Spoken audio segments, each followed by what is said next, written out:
had some really great conversations over the months about how this industry that we're a part of at the Institute, with real estate professionals, and the uniqueness of it, and how there's this idea of the person is the brand, and how do they effectively get these messages out there in a way that conveys exactly who they are inside, right? And that your idea is that reputation equals referrals. That's really the core of what we want to talk about today. So where did that idea come from for you?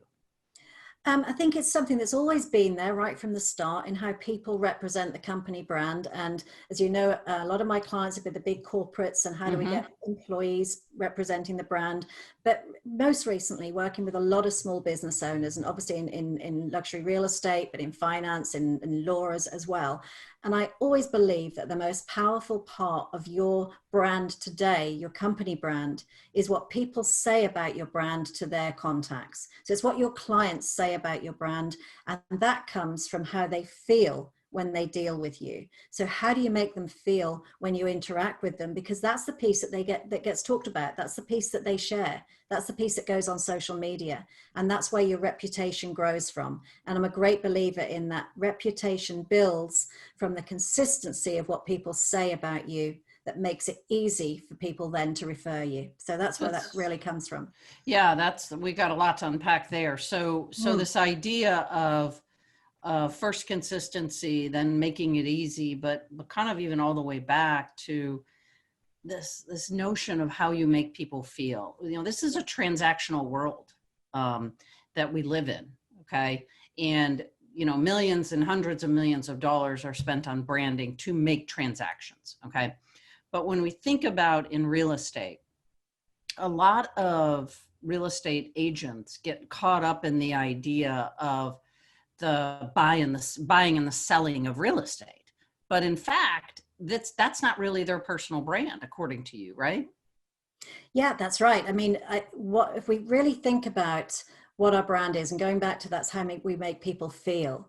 When you're working with a client, whether it's buying or on a buying or selling process, what they're actually buying from you is the end result of all your years of experience, how you apply yourself, your characteristics, your skills, your value set. They're buying into that, but the result of what a combination of that gives them.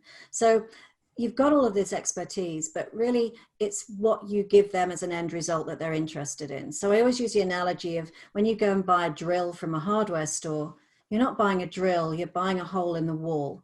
You're only interested in that end result. So it's a collection of all your skills, experience, the value set you have, your personality traits that make your brand and allow you to create that end result for the client. So it's not all about the transaction. It's not all about the expertise. It's got to be there, but that's not the piece that gets you the referrals or gets you the business that grows your business ultimately. We live in the world of now, we call them testimonials, right? Because everything is being packaged to be put on somehow on the web for mass marketing. Yeah. And, I like to read testimonials, and it is interesting it's all many of them are transactional, but the best ones are getting to that point where someone says somehow these feeling words. So how do we start to build on that? Like where's the beginning point of, if we begin with the end in mind of I want someone to be able to describe me with feeling type words and how they made me feel. Where do you begin with that? Yeah, it's a really important point you raised there. Testimonials, we need them. They're really important. People do trust those testimonials.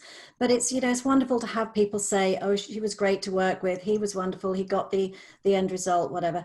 We need to make sure that we drive those testimonials to say how they felt during that process and how they felt at the end of it. And one of the questions we can ask people, and we should always ask for a testimonial when there's been a great experience. Never be afraid to do that. That's the first thing. People love to give testimonials. They've only got to be asked. So ask them, what is it you got from me when we work together? How did I make you feel? How did the process feel? And you'll get such gems from people when you ask that question.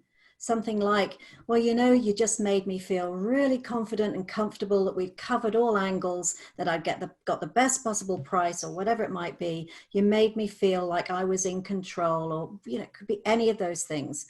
And it's the feeling that you want to get from the client that needs to be built into the testimonial. So ask the right questions. Even That's really good. Yeah, ask the right questions, craft the testimonial, but ask them the questions to start with, and you'll find you'll get some real gems. It's a really important point.